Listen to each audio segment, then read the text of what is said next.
Alright, hi guys, I'm back with another pregnancy update video here. I'm going to be telling you about my 33-week checkup. So I went in, of course they ask you if there's anything that, any concerns that you have or anything you want to speak to the doctors about specifically. And like a few days before, I had recently started like experiencing some leaking. And so I was like, did my water break? What's going on? And I know that that's something that happened in my last pregnancy. My water broke. Well, it didn't it wasn't a dramatic break. It was a very slow leak that began to happen around 33 to 34 weeks. And because it was my first time being that far along, I didn't really know what it was because I just thought that I was like peeing on myself unwillingly. You hear that pregnant women, they can't really control their bladders that well, and they pee on themselves sometimes. So I just thought that I was like peeing on myself a little bit at a time because it was so small. Every time I would leak, it was just like, oh, I just peed a little bit. And I would keep extra underwear with me and all kinds of wipes and stuff like that to, just make it through the rest of the pregnancy. So like I said, that I experienced in my previous pregnancy.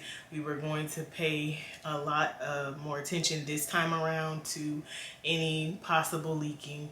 So when I went to this appointment, I was like, hey, we were to watch out for this at this point in the pregnancy. I think that I might be leaking. So that led to a chain of events. And I kept notes on my phone. I took some pictures to kind of like pop in here and there. I did not vlog this emergency room stay because it was a lot. Okay, so anyways, I was having major contractions like that would stop me in my tracks, that were just like, I feel like this baby is coming type contractions the night before. And I was like having these small leaks every half hour or so, maybe, like just these little gushes or whatever, right? That morning of my appointment, I went into the doctor, hadn't had any leaks up until the time I saw her. So she said that she was going to admit me into the emergency room, into like the little watch area in labor and delivery. And they were going to test to see if what I was leaking was amniotic fluid. So yeah, they had me put on this huge depend to try to catch any of the fluid if it did happen. But like I said, that morning I had not been leaking anything, so it was just kind of like, okay, we'll catch what we can, but nothing's coming out. In the words of Christopher, nothing there. So they did an ultrasound to kind of see. They did an ultrasound with Christopher, and that's when they realized that, oh, your fluid is way too low. We need to go ahead and admit you to labor and delivery, and you're not leaving until you have a baby. So they did the ultrasound to try to measure. And when they did my ultrasound, I was like borderline. So the talk at the time was, you may be having a C-section, an emergency C-section today. So go ahead and call your husband, call your job, whatever you need to do. So let them know at work, hey, might be having a baby in a couple hours, not exactly sure. But if they do let me leave today, I will be back at work very soon, within the next couple hours or so. And so then I called, my mom, everybody. I'm like, Wiley, I don't think at that time he had put his items in the bag for the hospital. And I was just like, okay, so you might have to come up here in a couple hours, blah, blah, blah. We're waiting on these test results. But that all came back fine, obviously. We're here. I'm still baking. But they had like 2 tests. Sorry, my notes are kind of like, I was going through a lot, okay? So they did 2 tests. They did a swab, a cotton swab, to test it and see if that was, or there have been any signs of amniotic fluid. They had another test that was going to be similar, that was going to be a little bit more, or a lot more sensitive to amniotic fluid residue, I guess would be the word, or just amniotic fluid in general. So they wanted to do both. And then again, like I said, the ultrasound. The ultrasound, I was borderline. So she was like, now we're not going to play games with this. And, you know, I want you to get the second test, the much more sensitive test, so we can make sure, because the first test said that it wasn't amniotic fluid, and then the ultrasound said that my fluid is borderline. So the third test was going to be the deciding factor of if I was having a C-section or not. And I hope I'm making sense out of all of this. But they did the sensitive test and it came back negative. Yeah, I mean, everything ended up being fine. I'm glad. But it was just a very like hectic morning to go in for an appointment. Think you're going to be there for a few minutes. And, you know, I mean, I didn't think I was going to be there just for a few minutes because of what I wanted to talk to her about the potential leaking. But I didn't think I was going to be there for like 5 hours. So, yeah, because they needed time to like process the results and things like that. So I was just sitting there eating Jell-O, drinking juice, drinking water. At least they let me eat this time. And, you know, Wylie had taken Christopher to school and stuff that morning, so I was just there by myself, chilling, just waiting. But everything turned out to be fine. And then I'm actually going to go ahead and combine 2 appointments. Okay, so I went, they put me on high-risk care after that visit, after they discharged me from the emergency room.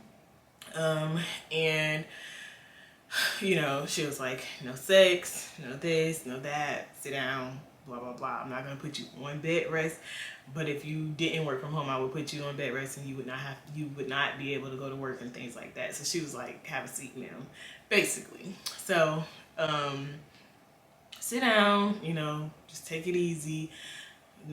I think it was like 3 or 4 days went by because they were like, you're going to have to come very often now, because we have you on high risk, like, watch. So I went back a few days later, saw the doctor. Everything was fine. They did another ultrasound to make sure my fluid levels were increasing and things like that, and still not, you know, decreasing. So my borderline number at that time from my point in pregnancy, I was a 10. I don't know 10 what, but I was a 10 on the scale, I guess. And by the time I went back like 3 or 4 days later, I had increased to 16. So that's when they were no longer worried anymore. Everything was completely fine. They just said continue to stay hydrated, things like that. They took me out for high risk and they were like, you're not gonna have to come as often. We'll see you in 2 weeks, you're fine. So I was like, thankful. Thank God, because how hectic would it have been to just have to go to the doctor every 3 to 4 days like that? Oh my gosh. So yes, that is what has happened with my last 2 appointments. Basically, it's just been, well, not my last 2, but my 2 out of my last 3 appointments have just been, you know, trying to make sure that my water hasn't broken prematurely. I think that's it. That was my second trip to the ER this pregnancy. I feel like it's a must at this point. You got to make 2 trips to the emergency room when you're pregnant, if you're me, because I did the same thing with Christopher, but it was different with Christopher. I went to the emergency room both times with Christopher because I felt like I was having him, and I was just like, this has got to be labor, and they're like, no, go home. So this time, although I've been having really, really extreme contractions, I've been toughing them out because I'm like, that was so traumatic to be sent back home with the pain that I was in. And I was close to the end of my pregnancy. So I was like, it's time. What are y'all talking about? But anyways, I'm getting sidetracked. Let's do a little bump shot. Here we are. I know I said that that news is like a couple weeks old, but you know, trying to catch back up. Here we have the big old bump. And oh goodness, he's definitely dropped. I mean, he was already sitting low the whole pregnancy, but he's dropping more and more each day. So yeah, that was a lot of fun. I hope you guys enjoyed this update. It's gonna be crazy to look back at these videos once he's here and be like, boy, you had me going through a lot. But I'm so excited to meet him in a few more weeks, so we all are.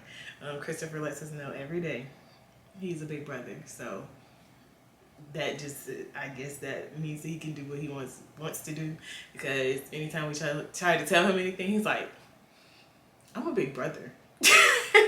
So that makes me so happy and so excited. And I'll see you guys in the next update.